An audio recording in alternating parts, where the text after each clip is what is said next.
क्वचित क्वचिन महाराष्ट्रे गुर्जरे जीर्णताम गता, मैं द्रवण देश में उत्पन्न भई। अच्छा, भक्ति कहाँ उत्पन्न होती है? भक्ति कहाँ रहती है मैया जी? भक्ति कहाँ रहती है? बोले जहाँ सत्संग होता है, जहाँ संकीर्तन होता है, जहाँ भगवान का नाम और कथा निरंतर होती है, वहीं भक्ति का प्रादुर्भाव होता है, भक्ति का जन्म होता है। जब दो लकड़ी आपस में जब मंथन होता है, अरणि मंथन कहते हैं। जब दो लकड़ी आपस में दोनों का जब मंथन होता है ना, तो अग्नि प्रकट होती है। ऐसे ही जब कथा श्रवण करते हैं आप, और प्रेम से जब कथा को श्रवण करने से जब हृदय द्रवीभूत होता है, तो कथा से जब हृदय द्रवीभूत होता है, तब हृदय में भक्ति का प्रादुर्भाव हो जाता है, भक्ति का प्राकट्य हो जाता है, भक्ति उत्पन्न हो जाती है। उत्पन्ना द्रवणेशः, जब द्रवीभूत होता है हमारा हृदय कथा से। अच्छा, कथा सुनकर कभी आपकी आंखों में आंसू आते हैं कि नहीं? कथा सुनकर कभी भगवान से मिलने की उत्कंठा होती है कि नहीं? यदि होती है तो मैं कह सकता हूं कि आपके हृदय में भक्ति का प्राकट्य हो गया। अच्छा, भक्ति प्रकट हो जाती है। और वृद्धिम कर्णाटके गता, जब कानों से निरंतर देखो दीपक जला देते हैं, बाद में हमें तेल नित्य डालना पड़ता है, नहीं तो बुझ जाएगा। ऐसे ही एक बार कथा सुनकर चुप नहीं हो जाना, हमें निरंतर कथा का सत्संग का जल डालते रहना चाहिए। आपकी बुद्धि आज निर्मल है, आपकी बुद्धि आज पवित्र है, जरूरी नहीं कि कल भी बुद्धि पवित्र रहेगी। कल भी बुद्धि पवित्र होगी ना, यदि सत्संग छूट गया तो बुद्धि मलिन हो जाएगी। आप अपने घर में झाड़ू ना लगाएं तो बताइए घर की हालत क्या होगी? आज कितना स्वच्छ है, कितना अच्छा है, लेकिन साफ ना करें तो क्या होगा? ऐसे ही आप सत्संग के जल से, सत्संग की झाड़ू से अपने हृदय की गंदगी को साफ करते रहेंगे तो हृदय पवित्र रहेगा, और पवित्र हृदय में भक्ति का प्रादुर्भाव होता है। और भक्ति आ गई तो ज्ञान वैराग्य धीरे से आ जाएंगे। कानों से कथा सुनेंगे तो भक्ति बढ़ेगी। वृद्धिम कर्णाटके क्वचित क्वचिन महाराष्ट्र, महाराष्ट्र ये शरीर है। अच्छा, देखा आपने, इस शरीर से कोई भक्ति करता है तो कोई भक्ति नहीं करता। हाँ, सिंपल बात। किसी को अच्छी लगती है, किसी को अच्छी नहीं लगती। जिनको अच्छी लगती है समझ लीजिए कि उन पर भगवान की विशेष कृपा है। हाँ? शाम का टाइम है, बहुत लोगों के घर में काम धाम होता है इस टाइम। अच्छा, आपके घर में भी तो काम है, लेकिन आप लोग यहाँ बैठे हैं कि नहीं कथा में? आप शाम के टाइम भी कथा में बैठे हैं इस भाव से कि काम तो हमेशा करने हैं, पर कथा कहाँ हमेशा मिलती है। काम तो जब तक रहेगी जिंदगी, फुर्सत ना होगी काम से। कुछ समय ऐसा निकाल लो कि प्रेम हो जाए मेरे श्याम से। भगवान के लिए टाइम होता नहीं है भक्तों, निकालना पड़ता है। जो निकाल लेता है, अच्छा ध्रुव जी महाराज ना गए होते भगवान को पाने तो आज ध्रुव का नाम कौन जानता? निकाला ना उन्होंने टाइम। प्रहलाद जी ने टाइम निकाला कि मीरा जी ने टाइम, आपकी तरह मीरा भी कह देती मैं भी पति वाली हूँ, मैं मेरा भी पति है, परिवार है, तो वो आज कोई जानता? कोई भगवान तक पहुंच पाती मीरा जी? ना। काम सबके पास है, पर काम में ही लगे रहोगे तो राम तक नहीं पहुंच पाओगे। काम को छोड़कर जब राम के चरणों में मन लगाए। भक्तों, क्वचित क्वचिन महाराष्ट्र, किसी किसी के शरीर में, किसी किसी के हृदय में भक्ति प्रकट होती है। गुर्जरे जीर्णताम गता, जिनका समय कथा के बिना गुजर गया, उनकी किस्मत, उनका भाग्य, उन्हें अभागा कह सकते हैं आप। भक्ति महारानी आज नारद जी के चरणों में गिर पड़ी। महाराज आप कृपा करें। जयति जगति मायाम यस्य काया धवस्ते, वचन रचन में कम केवलम चा कलैया। हे प्रभु, आपने ध्रुव पर कृपा करी, हम पर कृपा करिए। नारद जी बोले, वृथा खेद यसे वाले अहो चिंता तुरा कदम, चिंता ना करो।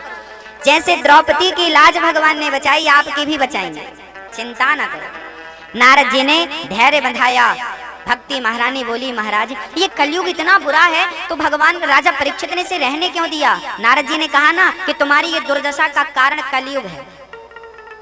जब से कलयुग आया है तब से लोगों को ना माँ दिखाई पड़ती, ना पिता दिखाई पड़ता, ना परिवार दिखाई पड़ता, सिर्फ पैसा दिखता है, पैसा। आज पैसे के लिए भाई अपनी भाई के गला दबाने को तैयार है। जिन भाइयों में प्रेम है समझ लेना कि उन पर भगवान की विशेष कृपा है। आज के युग में जिनका परिवार संगठित है समझ लेना कि उन पर ईश्वर की विशेष कृपा है। इस कलयुग में संगठित कोई नहीं है। हाँ। यदि हिंदुस्तान का नागरिक संगठित होता तो हिंदुस्तान गुलाम क्यों होता। इसलिए जो संगठित हैं समझ लेना कि उन पर ईश्वर की कृपा है। श्री नारद जी महाराज भक्ति महारानी का दुख दूर करते हैं, वेद वेदांत सुनाते हैं ज्ञान वैराग्य को। नारद जी कहते हैं अब कुछ नहीं हो सकता। जब से कलयुग आया नारद जी से भक्ति ने कहा तो कलयुग इतना बुरा है तो रहने क्यों दिया। तब नारद जी से भक्ति ने जब पूछा तो नारद जी ने कहा कलयुग बहुत बुरा है, लेकिन कलयुग में बहुत बड़ी अच्छाई भी तो है। क्या अच्छाई है। कृते यध्यायते विष्णुम त्रेतायाम यजतो मखई द्वापरे परिचर्यायाम कलौ केशव कीर्तनात्। सतयुग त्रेता द्वापर में जो गति यज्ञ करने से, जप करने से, तपस्या करने से, समाधि लगाने से मिलती थी वही गति इस कलयुग में केवल भगवान नाम से प्राप्त हो जाती है। कलयुग केवल नाम आधारा, सुमरि सुमरि नर उतरहि पारा। एक बार कोई प्रेम से नाम जप ले, राम नाम ही संजीवनी बूटी है। और आज मैं आपको फिर विश्वास दिलाने आया हूँ, यदि आपने प्रेम से नित्य अपने घर में कीर्तन किया, नित्य सीताराम राधे श्याम जपा, तो कलयुग की परछाई आपके हृदय में और आपके घर में कभी पड़ नहीं सकती। मैं निवेदन कर रहा हूं आपसे, मेरा वचन है आपसे, नित्य भगवान का नाम जपिए। आपके घर में भगवान का नाम नित्य होना चाहिए, सुबह कीर्तन होना चाहिए। दूध से ही घी बनता है, दूध से दही, दही का मंथन घी, दूध से ही घी बनता है। लेकिन जो काम घी कर सकता है वो दूध नहीं कर सकता। घी से दीपक जल सकता है, पूरी बन सकती है, दूध से नहीं हो सकता। ऐसे ही वेद वेदांत से भागवत प्रकट भई हैं, फिर भी जो गति भागवत दिला सकती है वो अन्य ग्रंथ अन्य पुराण नहीं दिला सकती। इसलिए भागवत की कथा मोक्षदायिनी है। नारद जी हरिद्वार के आनंद घाट में प्रेम से बैठ गए और कथा प्रारंभ हो गई। सनकादियों ने कहा सदा सेव्या श्रीमद्भागवते कथा, यस्याः श्रवण मात्रेण हरिश्चित्तं समाश्रये। भागवत एक बार सुनने लायक नहीं है, 2 बार नहीं, भागवत तो निरंतर नित्य सुनने लायक है। एक बार में पेट भरता ही नहीं। अच्छा, भागवत में ना पेट भरता नहीं है बल्कि भूख बढ़ती है। और जिसकी भूख नहीं बढ़ी समझ लेना उसने भागवत सुना ही नहीं, और जिसकी भूख बढ़ गई कथा सुनकर समझ लेना कि उसने ही सबसे प्रेम से सबसे सच्ची कथा सुनी। यदि कथा सुनने के बाद कल भी कथा में आने की इच्छा हुई तो समझ लेना कि आपने कथा सुनी है। और सोचा कि यार अब सुन ले, अब थोड़ा आराम कर ले, ठंडी का टाइम है, रजाई ओढ़ो, टीवी चालू कर लो, घर पे तो आ रही है कथा। इनका नाम आलसियों में दर्ज किया जाएगा। मंदा सुमंद मतयो मंद भाग्यायुपद्रुता। आपके पास में कथा हो रही है, आप पास में रहने वालों को टीवी में नहीं देखना, आपको यहीं आकर सुनना है। जो दूर है वो टीवी पे देखें, उनके लिए टीवी पे दी गई है ताकि वो लोग घर पे बैठ के प्रेम से सुने। जिनके पास में है, कहते हैं कथा तक पहुंचने के लिए जितने कदम रखते हैं, जितने पग रखते हैं, एक एक पग में एक एक अश्वमेघ यज्ञ का फल प्राप्त होता है, पुण्य प्राप्त होता है। भक्ति महारानी को जब कथा सुनाई गई, भागवत की कथा मोक्षदायिनी है। एक बार कोई श्रवण कर ले तो भवसागर से पार। भक्ति महारानी ने केवल महिमा सुनी और प्रकट होकर के झूमने लगी। भक्ति सुतौ तौ तरुणौ गृहीत्वा प्रेमैक रूपा सहसा विरासे। श्री कृष्ण गोविंद हरे मुरारे नाथेति नामानि मुहुर्वदन्ति। प्रकट हो गई भक्ति और ताता थैया कर करके नाचने लगी, झूमने लगी।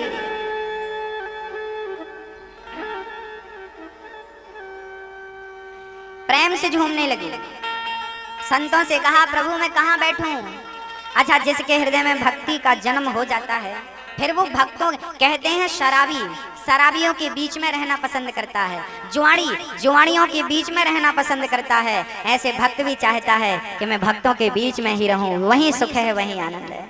मेरा पड़ोसी कैसा हो, राम राम कहता हो। मेरा परिवार कैसा हो, भक्ति और भाव में डूबा हो। सेवा भक्ति कर नहीं पाया, किस्मत का मारा।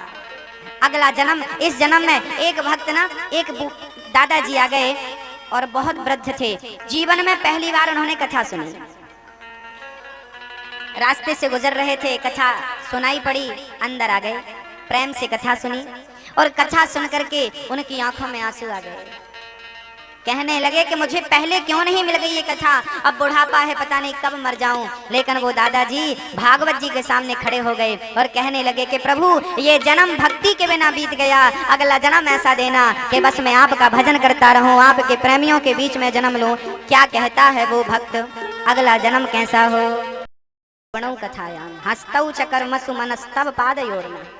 कान कथा में लगे रहे, कथा सुनने में, आंख दर्शन में लगी रहे, हाथ आपकी सेवा में लगे रहे और आपका नाम सुनते सुनते इस शरीर से प्राण निकले, बस वो दिन मुझे चाहिए। इतना तो करना स्वामी, जब प्राण तन से निकले, गोविंद नाम लेकर मेरे प्राण तन से निकले। आना जरूर आना, राधे को साथ लाना, मुरली मधुर बजाना। कब, जब प्राण तन से। हाँ, भक्ति महारानी ताता थैया करके प्रकट हो गई। महाराज मुझे आसन दीजिए, कहाँ बैठे। जाओ, ये भक्त बैठे इनके बीच में, इनके हृदय में बैठ जाओ। भक्ति महारानी भक्तों के हृदय में बैठ गई। जो कथा प्रेमी होते हैं ना, उनके हृदय में भक्ति होती है, याद रखना। इसलिए कथा सुनने से ही आप भक्ति के और भगवान के निकट पहुंचेंगे, निकट। भक्ति महारानी बैठ गई। आगे की अद्भुत चर्चा है, उस चर्चा की ओर मैं आपको ले चलूं। उसके पूर्व आपको एक सूचना देना मैं अनिवार्य समझ रहा हूं, आवश्यक समझ रहा हूं। इस कथा में, जैसा कि आपको पता है कि ये दास सिर्फ कथा नहीं सुनाता, कथा के साथ साथ समाज की सेवा बनी रहे, क्योंकि नर सेवा ही नारायण की सेवा है। मैं मानता हूं कि मैंने आपको एक गिलास पानी पिला दिया तो मेरा पानी भगवान तक पहुंच गया। मैं मानता हूं, ये दास मानता है कि मैंने भूखे को भोजन करा दिया तो मेरा भोजन भगवान तक पहुंच गया। भगवान के सामने लड्डू, इमरती, रसमलाई रखने से अच्छा है किसी गरीब के पेट में डाला जाए, क्योंकि भगवान दीन दुखियों के पेट से ही स्वीकार करते हैं। भगवान तक उन्हीं के पेट से होता हुआ पहुंचता है। ईश्वर कब प्रसन्न होंगे? नर प्रसन्न होंगे तो नारायण प्रसन्न हो जाएंगे। इसलिए दास ने जीवन में दो काम करने का लक्ष्य बना रखा है। ये दास, मैंने पहला लक्ष्य बना रखा है बेटियों का विवाह। गरीब परिवार की बेटियां जिनके माँ बाप असमर्थ हैं, मेहनत करते हैं, मजदूरी करते हैं, फिर भी वो अपने दो वक्त की रोटी नहीं जुटा पाते, ऐसे माँ बाप की सेवा कौन करेगा? अमीर आदमी तो अपनी बेटी का विवाह कर लेता है, बहुत दहेज दे देता है, पर मीडियम आदमी, गरीब आदमी इतना दहेज कहाँ से लाए? कहाँ से वो जो दो रोटी रोज कमाता है, वो पैसे इकट्ठे कैसे कर पाएगा? बेटी का विवाह कैसे कर पाएगा? ऐसे गरीब परिवार के बेटियों का विवाह ये दास ईश्वर की कृपा से करता है। हर कथा में हम प्रयास करते हैं कि बेटियों का विवाह हो। जब मुहूर्त होता है बेटियों के विवाह का, तब कर दिया जाता है। इस कथा में भी जिस दिन रुक्मणी मंगल का, जिस दिन भगवान श्री कृष्ण का विवाह होगा, जिस दिन भगवान कृष्ण का विवाह होता है, उस दिन आप किसी का भी विवाह कर सकते हैं। यह शुभ मुहूर्त होता है। भगवान श्री कृष्ण के विवाह उत्सव में इस कथा में छठवें दिन इस कथा में लगभग 4 बेटियों का विवाह संपन्न किया जाएगा। बढ़ सकती हैं बेटियां, मैं गिनती कल परसों आपको बतलाऊंगा। इस कथा में आपको कथा भी मिलेगी और कथा के साथ साथ मन को लगाकर जीवन पवित्र कर लीजिए और बेटियों के विवाह में धन देकर धन को पवित्र कर लीजिए। ये यज्ञ है। मैं मानता हूं कि इससे बड़ा कोई यज्ञ नहीं हो सकता। इसे कहते हैं ज्ञान यज्ञम करिष्यामि। भागवत में महात्मा लिखा है, ये ज्ञान यज्ञ है। और इस यज्ञ में बेटियों का विवाह, कम से कम रुक्मणी मंगल के दिन इसी मंच से आप 4 बेटियों का, हो सकता है 8 बेटियों का विवाह भी हो जाए, लेकिन अभी तक 4 बेटियों का विवाह तो लगभग कंफर्म है। इन बेटियों का विवाह कब होगा? जब आप सभी भक्त आगे आएंगे। एक बेटी का विवाह मेरी तरफ से। अरे दास को तो साल में 100 बेटियों का विवाह करना ही रहता है। जितनी बेटियां मिल जाएं परिवार से, गरीब परिवार से, लड़का लड़की, हाँ आप खोज लीजिए, वर वधू आप खोज लीजिए। अब आप ये फोन करके मत बोल देना मेरी माँ। जीवन की जो हरी भरी डालियां हैं ना, उनमें स्वयं संस्कार का जल आप डालिए। स्वयं आत्म कल्याण के लिए भक्ति का धन संग्रह आप स्वयं करिए। हाँ। नारद जी को एक प्राचीन इतिहास सुना रहे हैं सनकादिक। एक नदी थी तुंगभद्रा, उसके किनारे एक गांव था उत्तमपुर। वहां एक पंडित जी रहते थे आत्मदेव नाम। उनकी पत्नी थी धुंधली, बड़ी अच्छी थी, बड़ी सेवा करती थी। आत्मदेव जी को संतान नहीं थी। बहुत पूजा पाठ किया पर नहीं हुई। कोई बात नहीं, नहीं हुई तो उन्होंने सोचा कोई बात नहीं, ईश्वर की जैसी मर्जी, ठीक है। लेकिन पड़ोसी ना ये टोकने लगे, आपके बेटा नहीं, आपके बेटा नहीं। दुनिया ना पड़ोसियों से परेशान है, दुनिया बाजू वालों से परेशान है। लोग क्या कहेंगे, लोग क्या कहेंगे, 4 लोग क्या कहेंगे। 4 लोग कुछ नहीं कहेंगे, जब मर जाओगे तो बस यही कहेंगे कि राम नाम सत्य है। हम पूरी जिंदगी परवाह दूसरों की करते हैं, लोग क्या कहेंगे। अरे छोड़ो ना, लोग क्या कहेंगे, कहेंगे सो कहेंगे, कहते रहे। लोगों ने तो सीता माता को भी कहा है, तो आपको नहीं कहेंगे क्या? लोग तो आपको, लोग तो जन्मे ही कहने के लिए। लोगों का काम ही कहना है। किसी के बेटा हो जाए तो भी लोग कहते हैं अरे तेरा बेटा बड़ा नालायक है, और बेटा नहीं हो, अरे तेरे तो बेटा नहीं है। कुछ माताएं कथा सुनने आती हैं तो पड़ोसन क्या कहती है, बड़ी मीरा बन रही है। तो आप कह दिया करो मैं तो मीरा बन रही हूं, तू सुपड़खा बन जा। और सुपड़खा तो है ही भाई, मीरा बन रही है तो मीरा बनना क्या कोई गलत बात है? बताइए मैया जी। यदि आपकी पड़ोसन कहती है बड़ी मीरा बन रही है तो ठीक है ना, मीरा गलत थी क्या? भगवान करे आप सभी मीरा बन जाएं। हम तो मीरा को अपना गुरु मानते हैं। मीरा हम पर भी ऐसी कृपा करो कि हमारे हृदय में भी भगवत प्रेम जागृत हो जाए आपकी तरह। हम भी आपकी तरह आंखों में आंसू लेकर कृष्ण के पास जाते रहें, हम भी तो यही चाहते हैं। तो मीरा बन रही है, पड़ोसन ठीक कह रही है, आप बुरा मानती हो मत माना करो।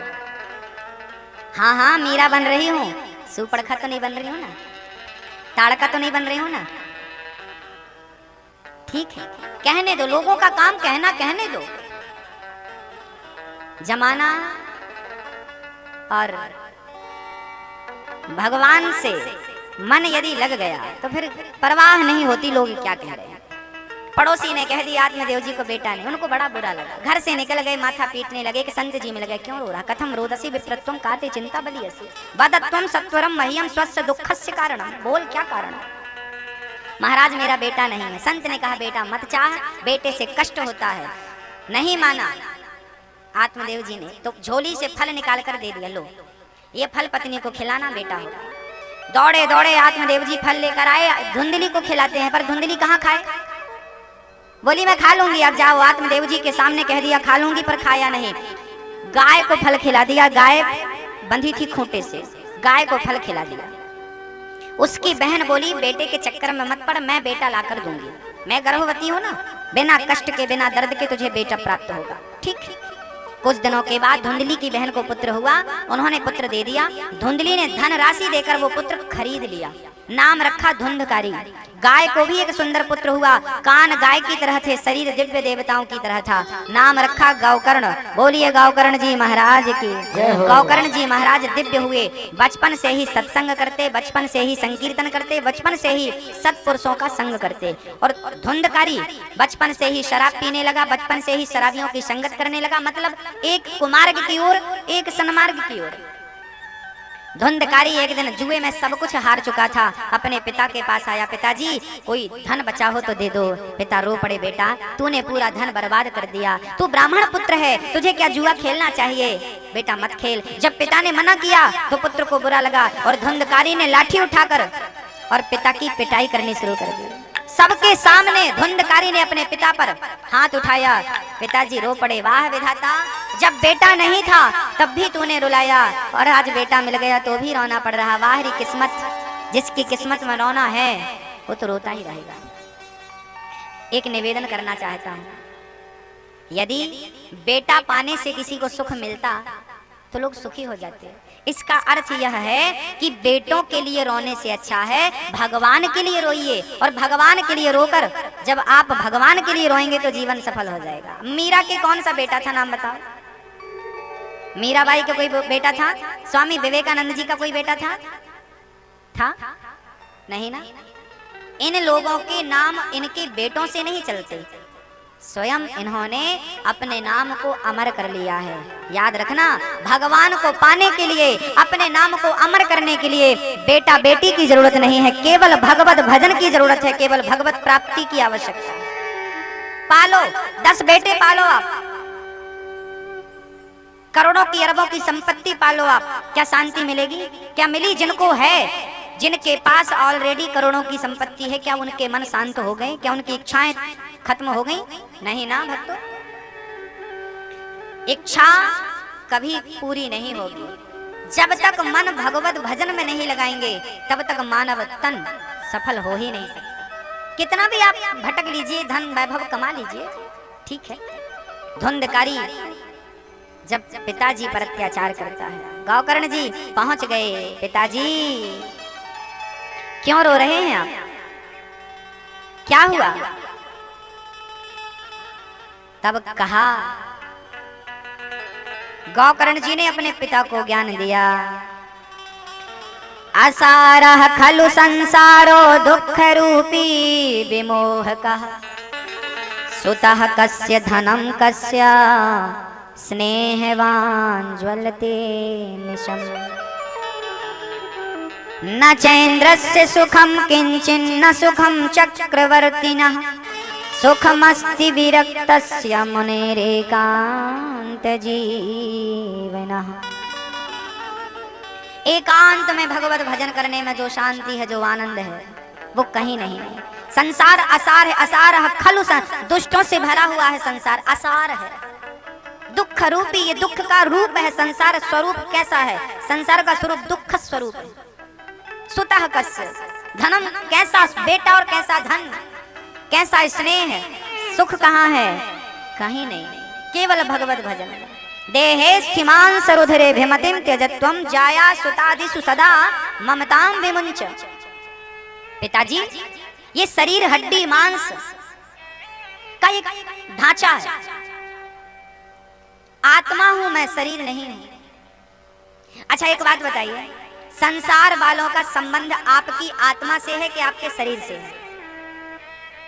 मैया जी, ओ मैया, आपके परिवार का, आपके पड़ोसियों का, रिश्तेदारों का संबंध आपसे है या आपके शरीर से है? आपसे किसी का संबंध नहीं है, आपके शरीर से संबंध है। अच्छा, आप एक काम करो, आज आप लोग घर जाते समय अपना जरा हुलिया बदल लेना।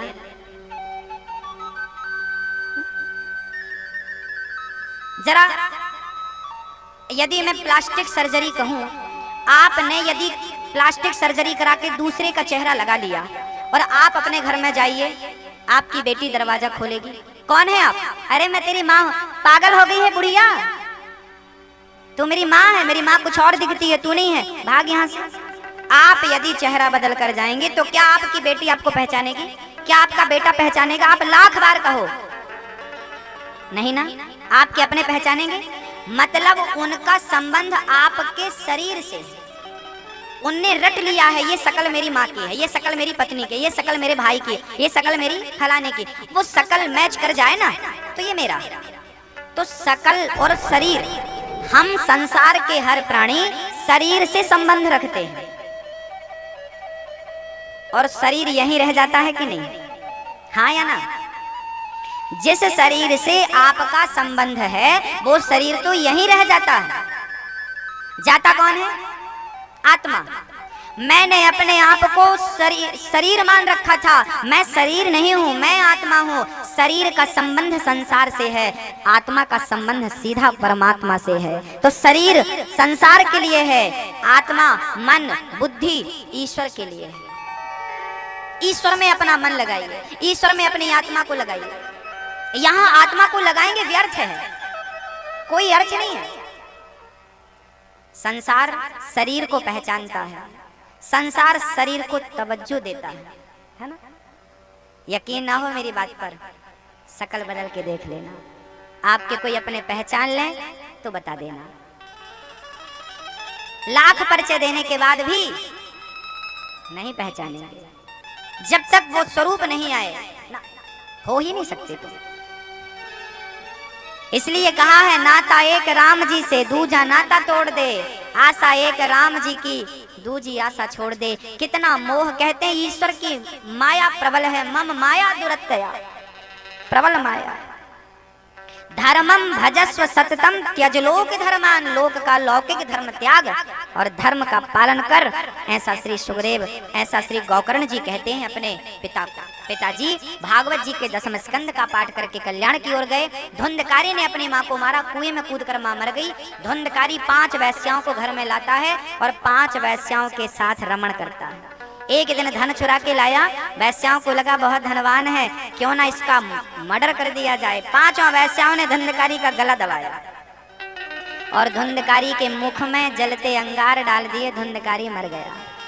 धुंधकारी 5 स्त्रियों के चक्कर में मर गए। ये 5 कौन है? हमारी 5 इंद्रियां, शब्द स्पर्श रूप रस और गंध। हम आंख चाहती है अच्छा अच्छा देखना, कान चाहते हैं अच्छा अच्छा सुनना, जिह्वा चाहती है अच्छा अच्छा चखना, हाँ चमड़ी चाहती है अच्छा अच्छा स्पर्श करना, नासिका चाहती है अच्छा अच्छा सूंघना। हम इन 5 की पूर्ति करते करते जिंदगी पूरी कर लेते हैं। इन 5 की इच्छाएं कभी पूर्ति नहीं होती। इन 5 की इच्छाएं अधूरी की अधूरी। आप बुढ़ापे की ओर आ गए, क्या देखने की इच्छा पूरी हुई? एक 80 साल की मैया रो रही थी। क्यों रो रही हो माँ? महाराज कुछ दिखता नहीं है। हमने कहा 80 साल की हो गई हो, अब किसे देखना चाहती हो? अब नहीं दिख रहा है, ये तो भगवान की कृपा मान लो। नहीं महाराज, अब देखो 80 साल की बुढ़िया, अब पता नहीं किसको देखने की इच्छा है, क्या देखना चाहती है। पूरी जिंदगी देखा तो आपने क्या तृप्ति हुई? देखो आंख कमजोर पड़ गई लेकिन इच्छाएं कमजोर नहीं पड़ी।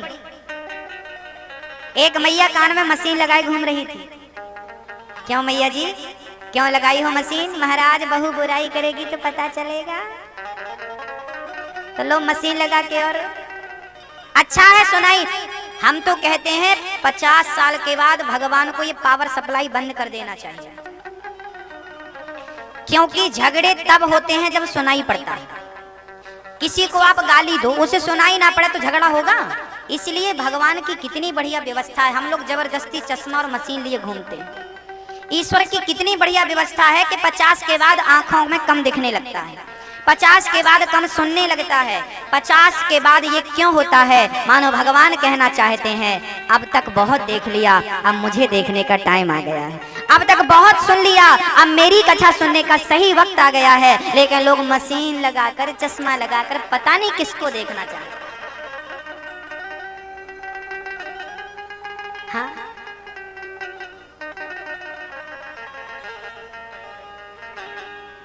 ईश्वर की व्यवस्थाएं बढ़िया है।